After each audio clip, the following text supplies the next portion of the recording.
Qu'en dites-vous? Merci beaucoup, professeur. Moi, je suis agronome, je vais essayer de tacler le problème au niveau de la situation agricole du Sénégal. Vous savez bien que le Sénégal est réparti en zones agroécologiques. Nous en avons 7. Nous sommes là dans la zone agroécologique du Nord. Et cette zone est caractérisée par des cultures agricoles au niveau de l'irrigué. Nous avons aussi la zone agro-sylvopastorale. Nous avons la zone des Niayes, le bassin arachidier. Nous avons la zone Sénégal orientale et la zone sud. Et chaque zone est caractéristique avec ses spéculations, avec ses cultures. Si vous venez en Casamance, la Casamance a une tradition de culture de riz, mais c'est du riz qu'on cultivait dans les bas-fonds. Si vous sortez en Casamance, vous venez vers Saint-Galental, Tamba, il y a la production de coton, il y a le maïs. Et si vous montez un peu vers le centre, qu'on appelle le bassin arachidier, c'est l'arachide.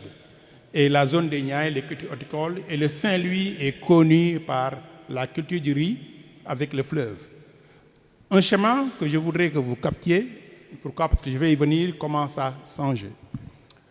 Maintenant, quand on parle de changement climatique au niveau de l'agriculture, les impacts, c'est souvent dû à une fluctuation des températures. On a des pics de température, mais on a aussi des problèmes liés à la pluviométrie, une variation de la pluviométrie. On ne peut pas dire parfois sèche, parfois aussi on a des années humides, mais aussi on a des problèmes liés aux températures, d'humidité, et qui vont impacter d'autres choses. Je vais venir. Je prends l'exemple de la vallée du fleuve Sénégal. Cette vallée est caractérisée, comme je vous l'ai dit, par la culture du riz. Et jadis, cette culture de riz se faisait en hivernage, avec des aménagements à la sède. Et le riz s'est cultivé principalement au niveau de la vallée en hivernage. Qu'est-ce qui s'est passé? Comme je vous ai dit, on a connu une perturbation au niveau du climat. Cette zone est caractérisée par 3 saisons. Une saison qu'on appelle contre-saison, une saison froide,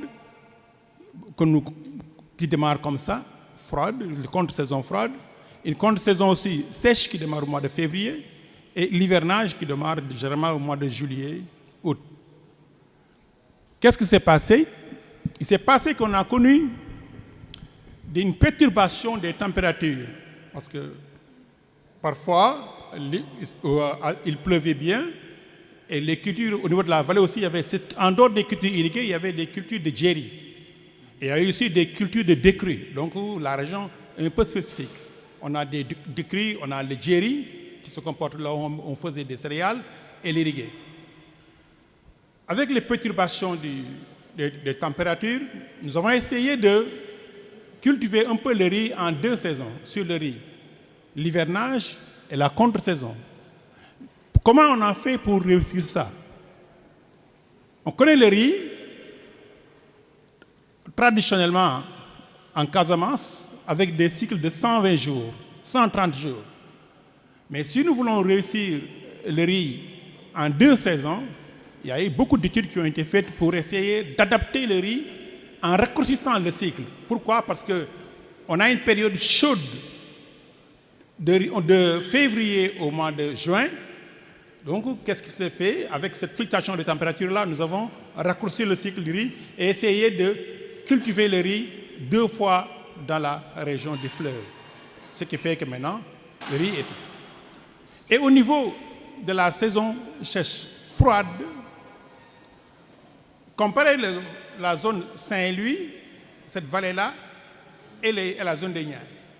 Jadis, certes, il y avait des cultures, introduction des cultures horticoles dans cette vallée, dans cette zone, mais comme je vous ai dit, ces perturbations ont créé parfois des baisses de température, des fonds de température qui permettent vraiment d'y faire des cultures horticoles comme la tomate, la culture d'oignon, vraiment qui ont eu une grosse pénétration, une bonne pénétration dans la vallée du fleuve Sénégal.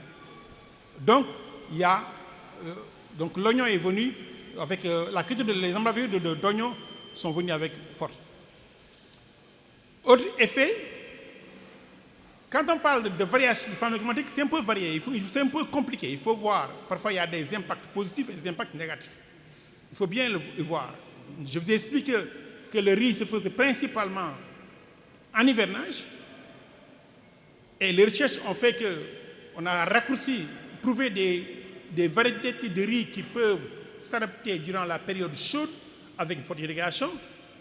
Mais les impacts négatifs pour la culture de riz durant la saison chaude viennent avec les pics de température. Si vous êtes à Saint-Louis, durant le mois de mai, on a parfois des pics de température jusqu'à 40-45 degrés. Et ça a un effet sur les cultures.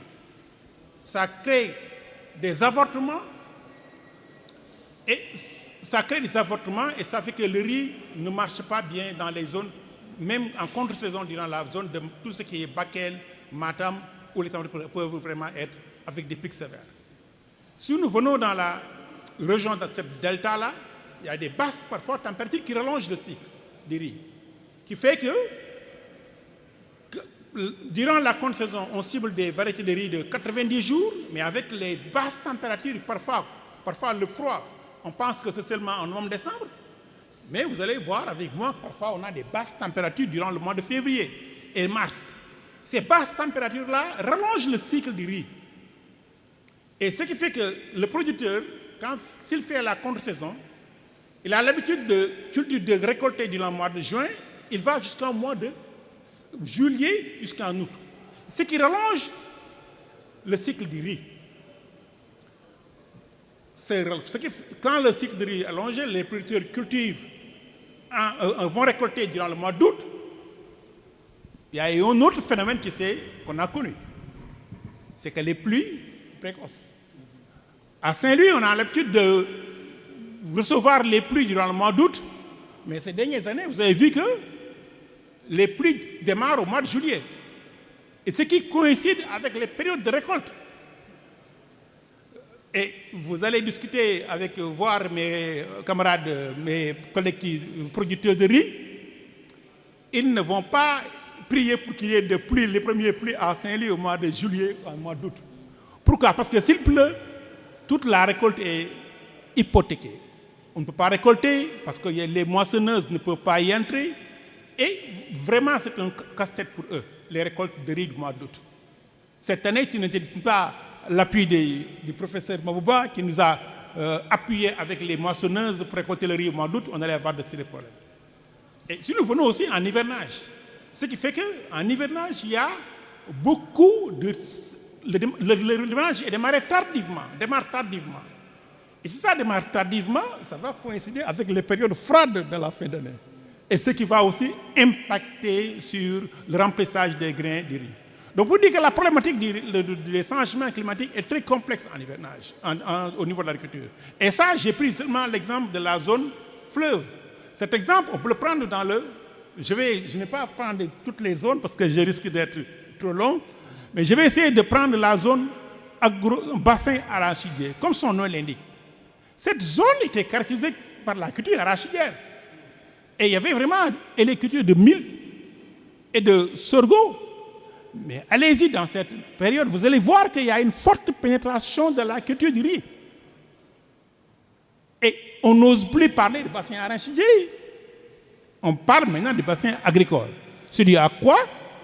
Parce que certes, on a eu parfois des périodes de sécheresse, mais le riz, comme nous, les sélectionneurs riz, que je ne me suis pas présenté en tant que sélectionneur riz, nous avons raccourci le travail, le cycle du riz, et on a pu cultiver le riz comme le maïs,